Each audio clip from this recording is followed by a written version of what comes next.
Um, so a little disclaimer today. So this lecture has been on my calendar for a while, and initially it was supposed to be about growth concerns. And then I got an email from Whitney that said I was just supposed to do hormone deficiencies, whatever that meant. And I thought, well, God, that'll take me 3 days to do that. So Dr. Carney may get on to me, but I've decided to stick with my original kind of, planned lecture and talk about growth. I think growth is really important. It's sort of one of those things that leaks over into every other, it's the endocrine thing that leaks over into every other specialty, subspecialty that there is. Everybody needs to kind of have a good idea about what normal growth is, no matter what you do. So we will get started. Let's see here. Why isn't it changing? There we go. Okay. So objectives today. Really, the first two are the most important things. The last one, I'm going to kind of just quickly talk about some things, but really the two most important objectives are the first thing. I want us to be able to recognize growth patterns in children that are normal, variations of normal, abnormal, and to kind of talk about, if you think you have abnormal growth, what are the potential etiologies for that? The last one, which is to review indications for growth hormone, for this purpose is not as important, but I'll just kind of touch on it. This quote, I think, really is good because it kind of summarizes everything about growth. The first one, it talks about adult height resulting from a combination of genetic potential, adequate nutrition, and then integration of hormonal and environmental factors. So just a kind of an illustration that, gosh, lots of things affect growth. And the second thing is something that I want you guys to remember, no matter what you do, is that growth failure, whether it's lack of weight gain or lack of height growth or both, is the single most sensitive sign that something is going on with a child. Oftentimes that might be the only thing at first that you see going on that might indicate that there's an underlying problem. So just quickly, just a little bit about the origins of growth hormone and where it comes from. Not that I think this is relevant necessarily to any tests that you guys would take, but more so for you guys to understand sometimes why we order what we order in terms of evaluation of growth. So remember that growth hormone is one of the hormones made by the anterior pituitary gland. It is produced in result of growth hormone releasing hormone from the hypothalamus. And then, of course, growth hormone then works at the level of the liver, which I think might be my next slide. No, not quite. To produce IGF-1, insulin-like growth factor 1. And both of those, growth hormone and IGF-1, are involved at the level of the growth plate to promote linear growth. Growth hormones on chromosome 17, not that you guys really need to worry about that, but that's what it looks like. Here's a little bit more about the growth hormone axis. So GnRH from the hypothalamus to the pituitary gland. The pituitary gland secretes growth hormone. Growth hormone acts at the level of the growth hormone receptor on the liver, among other places. And in the liver, stimulates production of IGF-1 and also stimulates production of something called IGF binding protein 3, which is actually a part of the growth hormone receptor. So both IGF-1 and IGF binding protein 3 are reflectors of growth hormone production. So we can use those as measures of growth hormone production. So assessing growth in kids really involves three processes. The first is you're assessing the child's size in comparison to population standards. That's plotting them on the growth curve with the 50th percentile plus or minus 2 standard deviations. And then secondly, you're following their growth velocity over time. You're seeing not only where they are on the growth curve, but are they following a curve which implies normal rate of growth. And then the third part of assessing growth is sort of predicting where they're headed in terms of their current percentile in their current size, and knowledge about what their parents' heights are, sort of their genetic potential. So we're kind of going to go into those a little bit more in detail, just real quick. So assessment of growth, that's easy. I mean, we got to measure them, but it's not just a measurement. Anybody who's rotated through our office knows how very precise we are about how we measure our kids. We actually measure them, the ones that stand, not the little ones, but the ones that stand. So, those more than 3 years of age, we measure them 3 different times. We stand them up against the wall and measure them, and then we have them walk away and then walk back, and we do it again. And we do that 3 times just to make sure that any effect of gravity or anything like that is taken into account when we're measuring them. Position of the child when you're measuring them is very important. They need to have heels against the wall, butt against the wall, shoulders against the wall, and head against the wall. And you need to make sure that their head is, completely extended. Their neck is completely extended. And that's how you get an accurate measurement.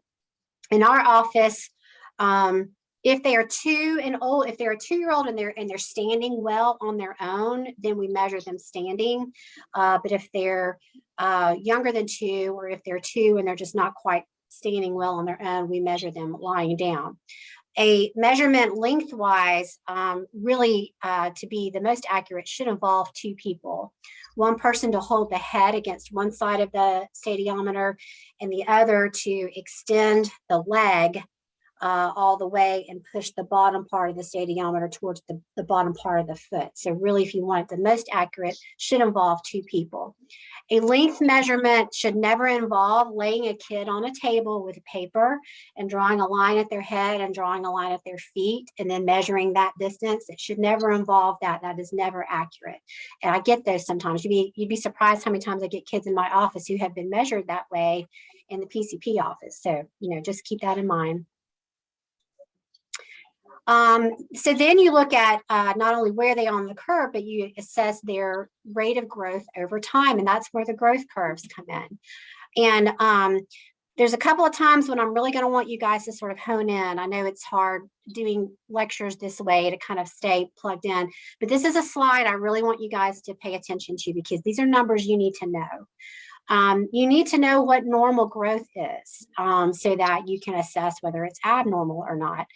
And so if you can just remember that in the first year of life, normal growth or average growth rate is 25 centimeters a year, which is the fastest you'll ever grow outside of the womb. But if you can remember that, then you can remember that every year after that, it kind of cuts in half a little bit. So the first year of life, 25 centimeters a year. Second year of life, 10 to 12 centimeters a year. After that, from that point to puberty, is more like 5 to 6 centimeters a year. I think that one, the 5 to 6 centimeters a year, is the one that you kind of need to remember the most, because that's the most of childhood is the 5 to 6 centimeters a year. And then once they hit their pubertal growth spurt, it can range anywhere from 9 to 13 centimeters a year. So those are numbers that you guys kind of need to commit to memory a little bit.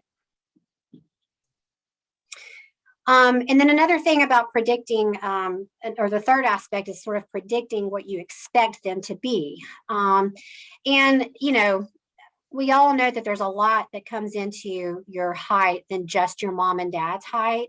But it's what we use to kind of get a ballpark idea of where they are supposed to be. Now, not everybody makes their mid-parental target. I didn't make my mid-parental target. So not everybody does, but it just gives you a ballpark. And so, calculating the mid-parental target is something that you guys need to know how to do, so you can assess a kid relative to what their genetic potential is. Because there doesn't need to be a concern if they're at the 5th percentile, or even at the 3rd percentile, if their mid-parental target's at the 3rd percentile. That you don't need to be concerned about that. So predicting the mid-parental target involves averaging the parents' heights, but you have to adjust the opposite sex parent for the child. So for example, if you have a patient that's a girl, you take mom's height, but you've got to subtract 5 inches from dad's height to sort of make him what the equivalent would be if he were female. So it's mom plus dad minus 5. divided by 2. The boys are the opposite. You adjust mom's height. So it's mom plus 5 plus dad divided by 2.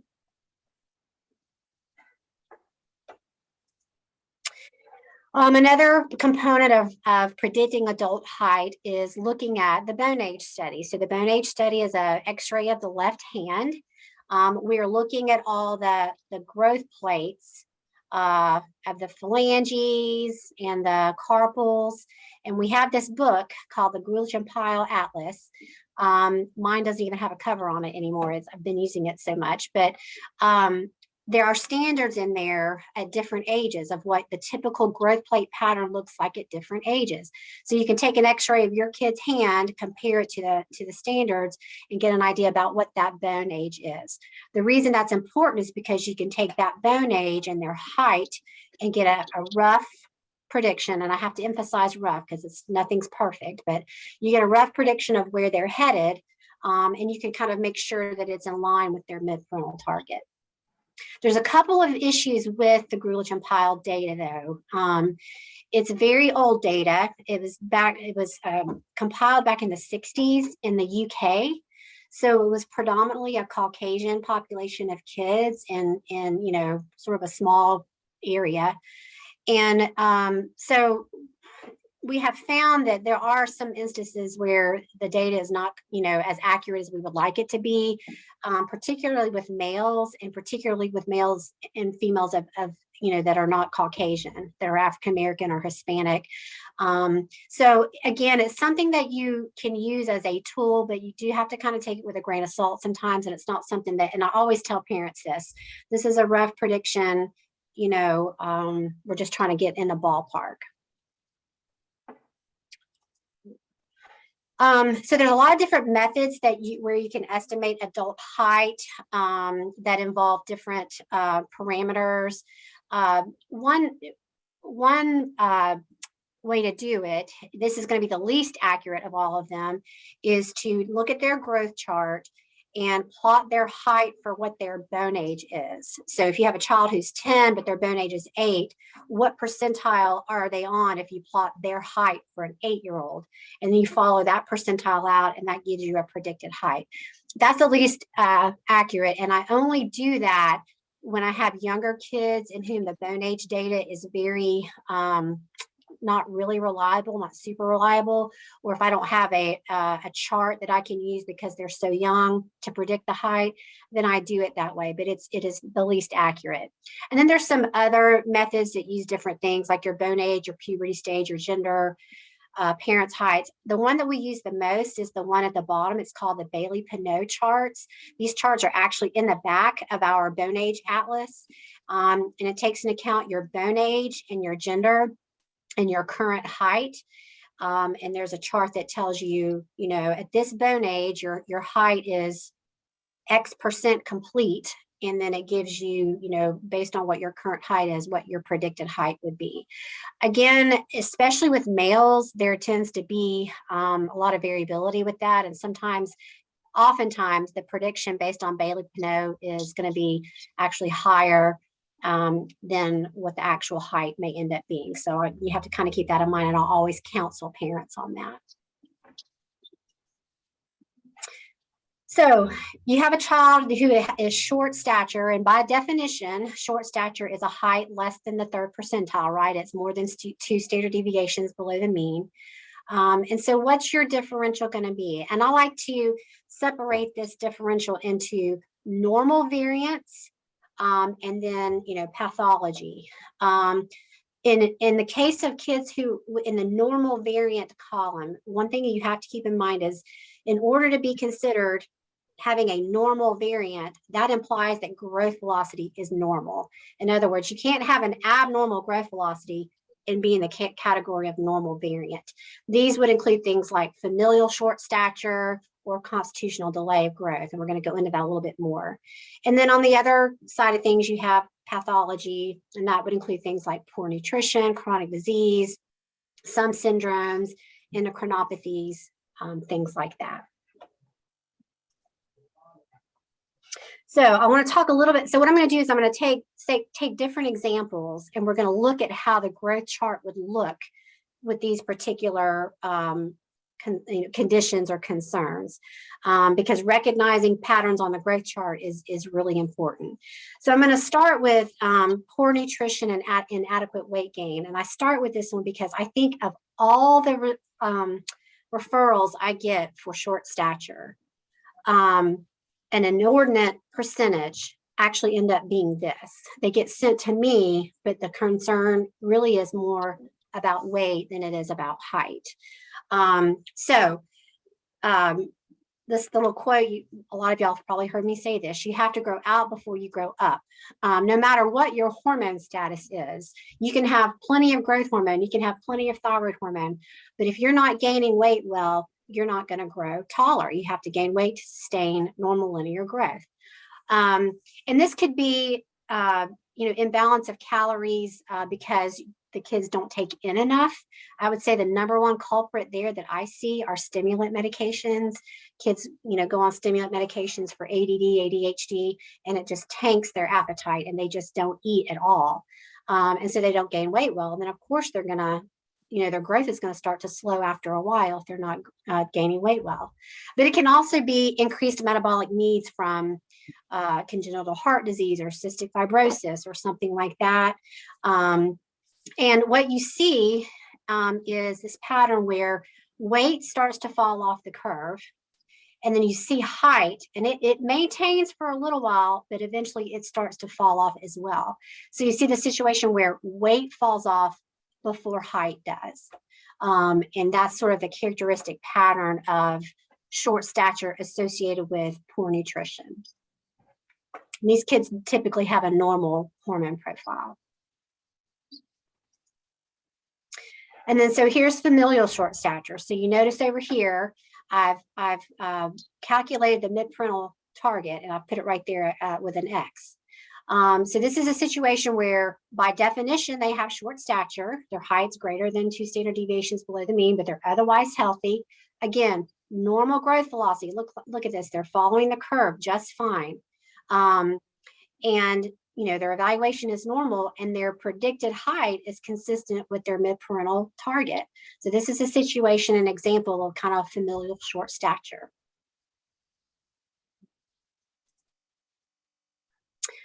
So this is a example of what we call constitutional delay in growth and maturation. Probably the second most common reason that I see for short stature is going to be constitutional delay. Again, a variation of normal development. So parents are of usually average or normal height, but they're kind of below the growth curve, or they're sort of discordant with their genetic potential.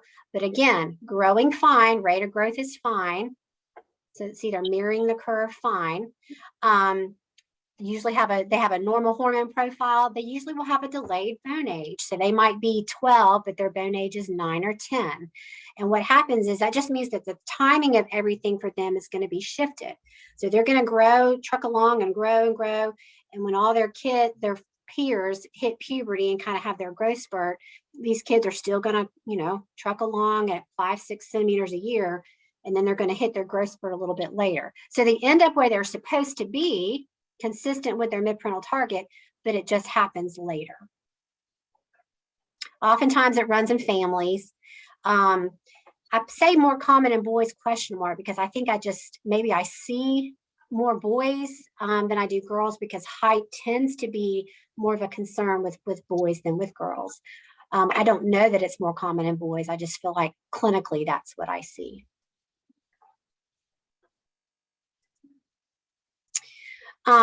Chronic disease, again, I'm going to kind of go over this, but multiple mechanisms here for poor growth. It can be side effect of medications, chemo, radiation, steroids. A lot of medical conditions require high dose steroids. High dose steroids suppress linear growth, so that can be an issue. And then we've already kind of talked about inadequate nutrition. If you have increased metabolic demands from congenital heart disease or malabsorption from cystic fibrosis, something like that. I'm going to go through these pretty quickly, but we're going to kind of move into now the endocrinopathies.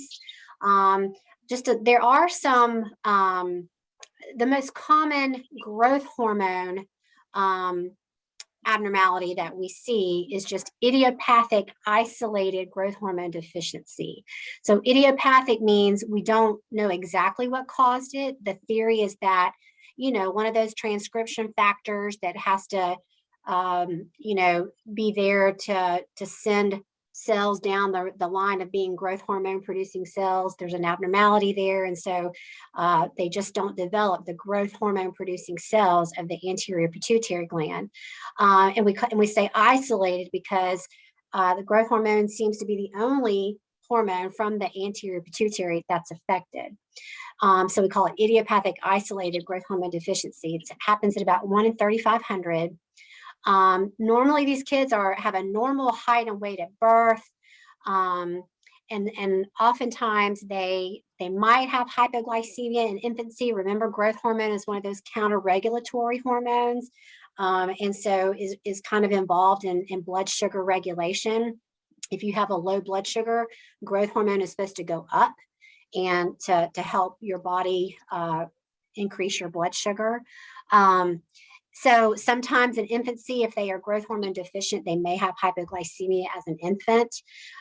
Growth hormone also promotes lean body mass and promotes sort of lipolysis in a way. And so if you're growth hormone deficient, oftentimes the kids have increased body fat. They look like the old Renaissance pictures of the cherubs, they kind of, in fact, they're described in the literature as cherubic or cherub-like.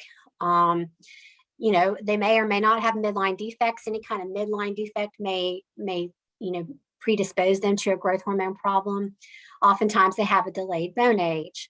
And they'll have a low IGF-1 and IGF-BP3 because remember, those are reflectors, or those are made directly in response to growth hormone. So if growth hormone is low or absent, then those will also be low. This is what their growth chart looks like. And this one's so blurry, I'm sorry. But oftentimes, they may sustain sort of a normal weight and height pattern at first, but then eventually the height starts to fall off. And so you notice weight may fall off a little bit, but in this case, height is falling off more so than weight. So that the decrease in height is out of proportion to the decrease in weight. And so that's often what a growth hormone deficient growth chart looks like.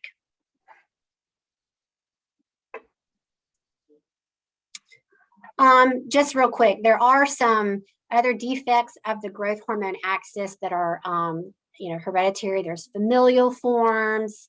I'm going to go through these because these aren't as relative. There can be, you can have growth hormone deficiency with congenital defects of the pituitary gland formations, so like septo-optic dysplasia, holoprosencephaly, any kind of midline defect like that. Oftentimes these kids will present in the NICU or in the newborn nursery with small phallus and hypoglycemia. So in utero, the male babies, they need testosterone and specifically dihydrotestosterone to have normal development of the phallus, but they also need growth hormone. And so if they're growth hormone deficient, it could result in the phallus not forming like it should. And again, they can have hypoglycemia because of the counter-regulatory effects of growth hormone. Usually the growth failure, your growth in your first year of life is not as dependent on growth hormone. You're still, it's more nutritionally dependent and even some kind of leftover effects from mom in that first year. So if you're going to be growth hormone deficient, it often, other than hypoglycemia, it may not present as a failure of growth until after the first year. And again, they'll have low markers and usually a delayed bone age. You can get acquired growth hormone deficiency, obviously from trauma or infection or tumors. Craniopharyngiomas are notorious for presenting as growth failure, radiation for CNS tumors. And again, this is going to be acquired. So these kids will grow fine until whatever this instance is that causes the growth hormone deficiency, and then their growth will plateau out.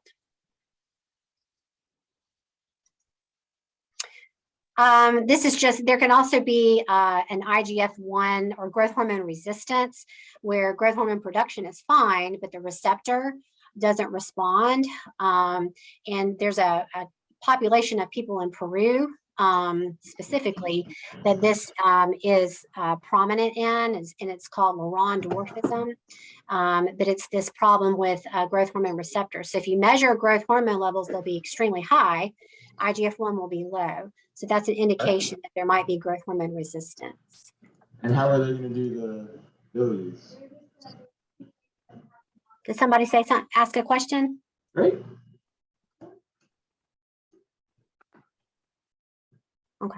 Okay. There can be other genetic causes of growth hormone, deficiency, things like post-receptor defects and gene deletions and things like that. All of that's a little beyond the scope of this talk and are very rare. But any kind of interruption in that pathway whatsoever, could result in growth. Oh, I will. 97 years old. Somebody. Noah, can you it's mute Noah. yourself? Sometimes they're not there. But if they are there, yeah, they're very interesting to talk to. I was going to say, Okay. There's a couple of they're not growth hormone deficiencies, but they are populations of kids in whom growth is not normal, but it's not necessarily a growth hormone problem. But these are kids that actually seem to respond well to growth hormone, and we're still learning a lot about it. But one category are kids who are born small for gestational age. And so small for gestational age means that their length and or their weight is greater than 2 standard deviations below the mean. 2.4% of births are SGA for length, 1.6% for weight, and 1.5% for both. And of these kids who are born SGA, about half of them are due to probably maternal influences, placental insufficiency or in utero exposures or something like that. But half of them, we don't understand why they're born SGA. And 80 to 90% of the kids who are born SGA catch up to the normal growth curve by the time they're 2. But if they don't, that puts them into this category of kids who are SGA and don't catch up or have failure to catch up. And it's this population of kids in whom growth hormone can be used to try to improve their final height a little bit. We don't know exactly what causes the problems with growth in children that have a history of SGA. Some things we do know that tend to affect final height, or that for whatever reason, kids that are born small, when especially if they catch up, or if they have sort of increased periods of rapid weight gain or rapid growth, that changes the maturation of the growth plate. And so sometimes they can have kind of rapid growth and have rapid maturation of the growth plate, which means they won't grow as long as they normally would have. And it's the same thing that causes them to have a tendency towards premature puberty. Premature puberty, if you go through puberty early, you start growing too fast, too quickly, but then you stop too early as well. SGA infants have been shown to have higher growth hormone levels and lower IGF-1 levels compared to AGA infants. And so there is a question, maybe SGA infants have some sort of element of growth hormone resistance, and that's why their growth is not great at first. So we're still learning about that. Another category of kids are the kids who have what we call idiopathic short stature. So what this means is their height is more than 2 standard deviations below the mean. So they fit the diagnosis or the criteria for short stature. They may have abnormal growth velocity, and the likelihood of them attaining sort of a normal adult height seems low. They have normal growth hormone production, normal IGF-1, and you've ruled out everything else that would cause growth failure. That's where you're left with idiopathic short stature. This group of kids also responds somewhat to growth hormone. Again, we don't know what the etiology here is, but we think, much like the babies who are SGA, there may be some sort of partial growth hormone resistance or insensitivity that cause these kids to be shorter and not grow as well. So here, finally, we're here to the endocrine stuff. So really kind of two main hormones involved in growth in kids. Thyroid hormone is the first one. Unlike what you open up a textbook and read about the symptoms of a low thyroid, the symptoms are quite variable in kids, and oftentimes the kids present with nothing but either a goiter or their growth is not good. The other symptoms that you read about, like fatigue, constipation, weight gain, hair and skin changes, are less consistent in kids. And this kid was an actual patient of mine. So this was him here, and he was growing fine. And then around age 10 to 11, he just stopped growing and his appearance changed quite a bit. And so we did an evaluation, and sure enough, he had a TSH so high, it was above the range that could be detected by the lab. So he truly had primary hypothyroidism. So we started levothyroxine, and his growth picked right back up. And this was him, a few years later. So you can kind of see how his physical appearance changed. But the evaluation is going to show a low T4 or free T4, an elevated TSH, sorry, that should say elevated right there. And they have a delayed bone age. Thyroid hormone is also involved in maturation of the growth plate. So if they are truly hypothyroid, significantly so, it'll delay their bone age, and they'll have a delayed bone age. Another endocrinopathy that can cause short stature is cortisol excess. Exogenous cortisol excess is actually pretty common. So, if you have to take steroids for rheumatologic diseases or chemotherapy treatment or, significant asthma, that's actually pretty common. Endogenous cortisol excess is extremely rare.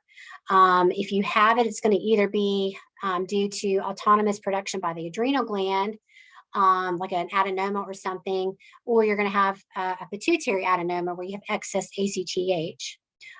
Growth failure is the most consistent sign. Again, if you open up the textbook and you look at all the other signs of Cushing's syndrome, which is what cortisol excess is, the hirsutism, the hypertension, the purple stria, the buffalo hump, all that, that's going to be less consistent, but growth failure is going to be the most consistent. So you look at his growth chart here, you can see he was growing fine, and then all of a sudden there was just this plateau, but yet he continued to gain weight, okay, and actually his rate of weight gain picked up a little bit. So it's this that made us think about endocrinopathies.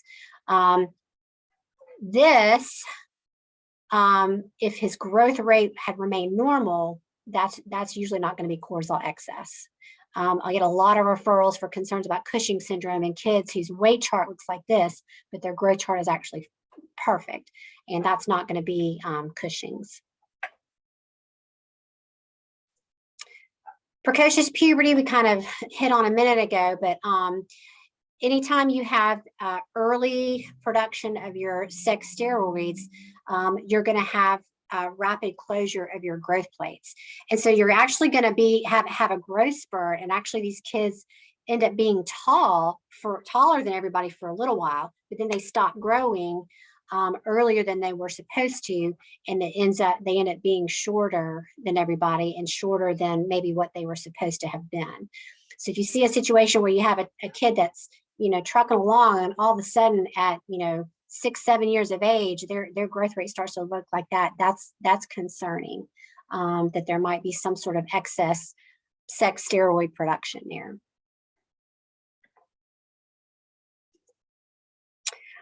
There's just some syndromes that you guys need to be aware of that are associated with short stature. A lot of these you already know, but the SHOX gene, haploinsufficiency, this involves an abnormality with the short arm of one of the X chromosomes. They have kind of a Turner syndrome-like phenotype.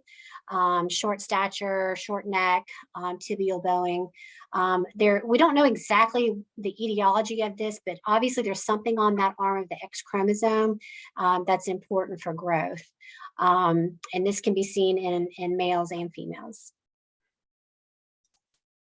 Turner syndrome is one you guys need to know for many reasons, but related to growth.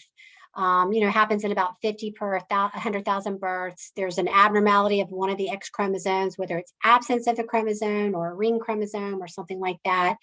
Oftentimes they are SGA for length even at birth. They may be 16, 17 inches long, but full term.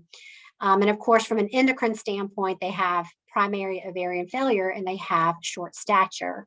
And then there's the skeletal dysmorphisms and the renal and the cardiac defects that you guys need to know about. But they respond to growth hormone. They don't have a robust response, I would say, but they do. We are often able to get an extra 2 inches or so on the girls with growth hormone. And, that could mean if the average height for a girl with Turner syndrome is 4'8" or 4'9", we could potentially get them to 5 feet or so. And that 2 inches makes a big difference in terms of just daily function of life. So Turner's is some, so you have females with short stature, don't forget about Turner syndrome. Noonan syndrome, again, kind of has a similar phenotype to Turner syndrome, but can happen in males or females. Again, they'll have, certain facial dysmorphisms, cardiovascular anomalies, things that you need to know about Noonan's. It can be a sporadic or autosomal dominant inheritance. It's hard to test for because only about 40 to 50% of them are going to have a detectable mutation. So oftentimes it ends up being a clinical diagnosis, but they also respond to growth hormone as well. Russell-Silver syndrome is another syndrome associated with short stature. They tend to be SGA. They don't grow well after birth. They have, characteristic facies.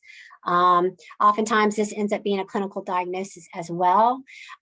They respond to growth hormone, but it has yet to be considered to be an FDA approved use for growth hormone. So if we want to use it in our kids with Russell-Silver to improve their height, we have to jump through some hoops sometimes because it's not yet an FDA approved indication.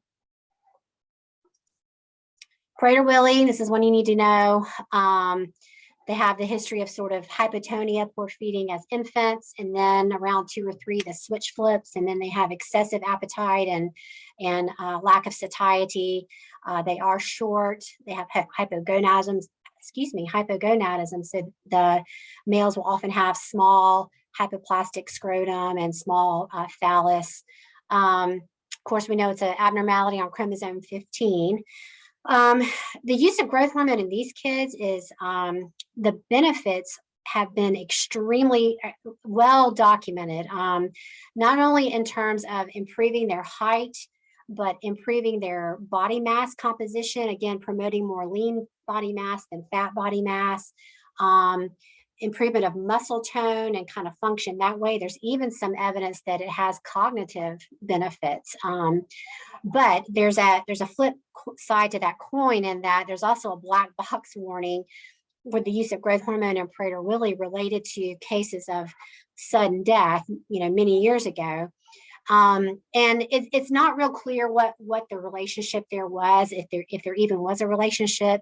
But nonetheless, what the recommendation is that if you're going to put a kid with Prader-Willi on growth hormone, they have to be tested for sleep apnea, and that sleep apnea has to be well treated before you consider using growth hormone. So every kid that I see with Prader-Willi gets a sleep study and a clearance from, the sleep medicine people before I start growth hormone. But the benefits are very well documented, and the earlier you start, the better. So they even recommend starting growth hormone in kids with Prader-Willi as infants. And I have a handful of kids with Prader-Willi that I started growth hormone on as infants, and they're normal weight. They're not obese. They have a normal rate of growth. So it really is beneficial in a lot of ways if you make sure you're safe about it. So evaluation of short stature, keeping in mind everything that we just talked about in terms of what your differential is. Your history about, what was their birth weight and length when they got here? Did they have any problems in the newborn nursery? Were they hypoglycemic? Did they think there was abnormal genitalia? Do they have any symptoms of chronic illness? What medications are they on? What does their growth look like? Are they following a curve? Are they not following a curve? How tall are their parents? Is there a family history of any growth problems? Those are all things that kind of include in your history. And then in your physical, you're going to make sure you get an accurate height and weight, measuring like we talked about at the beginning. Look for any dysmorphisms or evidence of midline defects. See if they have a goiter. Could there be some hypothyroidism? What is their GU exam? Do they look like they're late bloomers on their GU exam? Are they, 13 but not quite yet in puberty, or just started puberty? Or are they 9 and they're 10 or 5? All that plays a role. And are there any signs on exam of chronic health problems? Your evaluation biochemically, and I guess bone age is not really biochemical, but the bone age study lets you know kind of about, could there be an element of constitutional delay? Could the bone age be delayed, indicating hormone deficiencies? Any evidence of chronic medical problems? Are their liver enzymes okay? Is their BUN and creatinine okay? Are they acidotic? The bicarb, RTA is a common cause of poor growth. So knowing what their bicarb is important. SED rate lets you know about chronic inflammation. And then, of course, there's your endocrine workup, your thyroid studies and your growth hormone studies. The karyotype, needs to be in the back of your mind for any female who has short stature. I'm not going to go into this a whole lot, but growth hormone. So growth hormone itself, you notice I don't have growth hormone listed as part of the biochemical evaluation. There's 2 reasons for that. Growth hormone is made primarily in stage 4 sleep. And normally we're not seeing kids when they're in stage 4 sleep. It's during the day, and growth hormone levels are normally low during the day. So getting a growth hormone level randomly is worthless. Growth hormone has a very short half-life as well. So once it's made, it doesn't stay in the system very long, compared to IGF-1 that has a very long half-life. And so you can measure it regardless of time of day, and it can be a pretty good reflection of growth hormone production. But if you feel like you need to definitively test for growth hormone, that's when we do something called a growth hormone stimulation test. We use 2 agents, and there's various protocols for this. The one we use here uses arginine and clonidine. These stimulate growth hormone production from the pituitary gland, and then we measure serial growth hormone levels after those 2 medications are given, and we see what the growth hormone level goes up to. We're looking for a peak over 10 at some point. So if you have at least 1 peak over 10, that's a normal response. If you have no levels over 10, that's consistent with growth hormone deficiency. It's not a great test. It's not terribly reproducible. And there's a lot of overlap between normal and abnormal. But it's the best that we've got in terms of trying to determine if there is truly a growth hormone deficiency. Treatment of poor growth, again, goes back to, well, what's the cause? If you have a kid who's failing to gain weight and therefore failing to grow, then you've got to work on their calories. You got to figure a way to boost their calories. If the stimulant medications are the culprit, try to see if they can tolerate medication holidays. Management of chronic disease, again, boosting calories, controlling nausea, controlling inflammation, so trying to use the lowest. If you have to be on glucocorticoids, use the lowest that you can. There are some chronic medical conditions in which growth hormone is approved, such as chronic renal insufficiency. For the normal variants of growth, familial short stature and constitutional delay, it's really just reassurance to the parents. Show them that they're growing normally, show them that they're going to end up where they're supposed to end up, or that they're following their genetically predisposed percentile, and just reassure them. They don't need treatment for anything. Sometimes in the case of constitutional delay in growth, if puberty is really delayed and it's causing some anxiety in the kids, we can do a little bit what we call a jump start, where we do a low dose of sex hormone, whether it's testosterone or estrogen, to kind of get the party going. And then oftentimes they kind of take off and do things on their own. I don't have to do that very often, but sometimes we get to the point where the kids are really anxious about their appearance.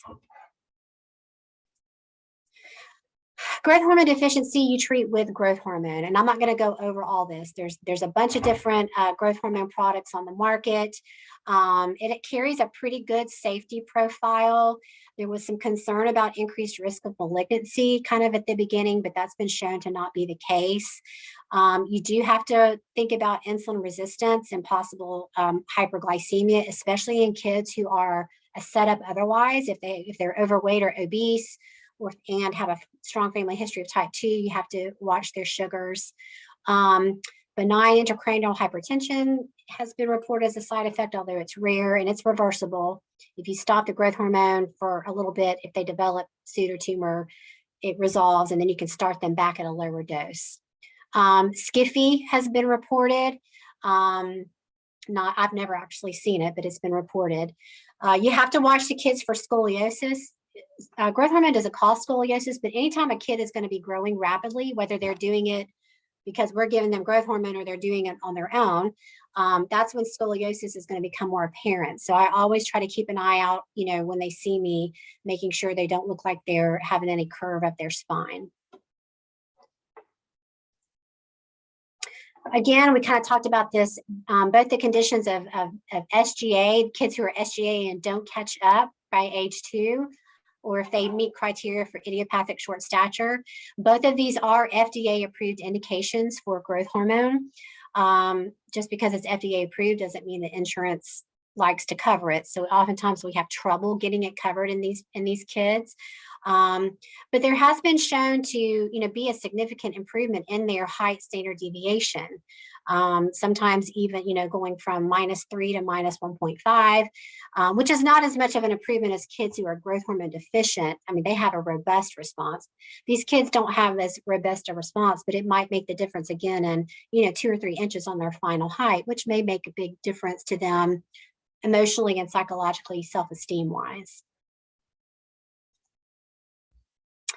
If you have some of those other growth hormone axis problems, they may or may not respond to growth hormone. And so there's other treatments available for those. And we don't have to go into that right now. Of course, if you have some sort of other endocrinopathy, if you have hypothyroidism and that's causing them to not grow well, replace thyroid hormone and they will start growing better. If you diagnose cortisol excess, if it's exogenous, and of course, trying to minimize the glucocorticoid as much as possible is the answer. Not always possible, depending on what's going on. If you find it to be endogenous, you've got to figure out where it's coming from. Is it coming from an adenoma on the adrenal gland, or is it coming from an adenoma in the pituitary gland making ACTH, excess ACTH, and that's causing excess cortisol production? Either way, the adenoma has to come out. So the treatment for endogenous cortisol excess is to remove the source of the excess glucocorticoid. And if you have precocious puberty and it's early enough in the process, then you can stop puberty using GnRH agonists and turn off those sex steroids and slow down the maturation of those growth plates. And that preserves height to some extent in kids who have precocious puberty. Turner syndrome and Noonan syndrome, we mentioned both are indications for growth hormone and have been shown to, improve final height in as much as, 3 to 4 inches. I think maybe the average might be 2 or 3 inches of final height in girls with Turner syndrome, depending on how early you start it. You can't start a girl at 12 and expect to have 2 inches of height added, but you could start a girl at 6 or 7 on growth hormone and expect maybe to have 2, 3, 4 inches added to their height on the backside. We talked about this already. Russell Silver, growth hormone is shown to be effective, but is not FDA approved. And then we already talked about Prader-Willi and the many benefits of growth hormone there, but also the potential risks and the need to make sure that sleep apnea is diagnosed and treated before starting growth hormone. So that's all I have. I feel like that went really quick. Sorry. Does anybody have any questions about? I think the most important thing for you guys to remember is those growth charts and those growth patterns and what's normal growth velocity wise, so that you know when you need to send them and when you can just continue to watch them and reassure parents. Along that line, I had a question. Yeah. So teasing out constitutional delay and growth hormone deficiency, Mhm. at what age, say you're following Tanner stage, maybe even get a bone age, and at what point do I say, okay, I mean, we're like Tanner 4, we're like 14 going on 15. When do we, if they go Tanner 5 and then they haven't had that growth spurt, or when do I send them to you potentially if I'm outpatient? So I think, earlier is always better. But I think the difference between growth hormone deficiency and constitutional delay of growth is going to be their growth velocity. If you have a growth hormone deficient kid, your growth velocity is going to start to flatline. Versus if you have a late bloomer, constitutional delay, they're going to keep growing okay. I think the difference might sometimes be, and the bone age helps. If you've got a delayed bone age, that makes you feel better. If you've got a kid who's less than the 3rd percentile, their mid-parental target's at the 75th percentile, and their bone age is matching their true age, that's a little bit more concerning because they don't have as much time to grow. And again, you want to get on top of things, before puberty starts, if you can, or at least in the early stages of puberty. So you're paying attention to all of that. You're looking at growth rate. You're looking at their bone age relative to their chronological age, and you're looking at their mid-parental target. And if you get a bone age and it's 2 or 3 years behind, and when you kind of adjust for that, that puts them more in line with their mid-parental target percentage, that makes you feel better if they've been growing normally. That's the key. You can't say it's a late bloomer if they're not growing normally. When in doubt, just ask us. Thank you. Mm-hmm. Anything else? I had a question too. So I was wondering, so I know you mentioned earlier about one of the common causes of short stature in kids is just stimulant medication with ADHD, and that sometimes giving holidays might help. I know a lot of the times parents will want to maybe come off the stimulants for like the summer. Do you find is that really enough time to be beneficial, or what would you recommend to say about that? Well, I don't know that it's about the amount of time off the medicine in total. It's about time to recover calorie intake. So I have a lot of kids who they're on it during the week and they come off on the weekend and they're able to eat enough in the weekend to average it, you know what I'm saying, to keep them gaining weight normally. So I don't know that there's a specific amount of time that they would need to be off of it. They just need to have time to recover calorie intake if that's the cause.